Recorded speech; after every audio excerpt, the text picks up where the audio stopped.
tənha qalan bir pir ərdaşın qəribə bir şəkildə yox olmasının dastanı. Gecələr bir xas qaya üstündə oturub gölgələrlə danışarmış. Azərbaycanın Kordaş deyilən yerində, Araz çayının qırağında onun adına gölgə görən baba deyirlərmiş. Həmişə gün batanda gedib saatlarla o qayanın üstündə otururmuş. Sakit, tək hərəkət, sis içində Araz tərəfə baxan gözlərlə. Ta ki bir gün yox olur. El adamları gedir onun evinin sorağına.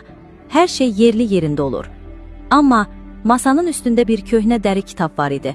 Heç kimsənin anlamadığı yazılarla dolu. Kəndin müəllimi deyir, bu yazıların birini sadəcə bir dəfə cadugarların Naxçıvandakı kitabında görmüşdüm. Uşaq günündən bu yana heç kəs o kitabı açmadı. Babanın evi böyük sisin içində hələ də danışır.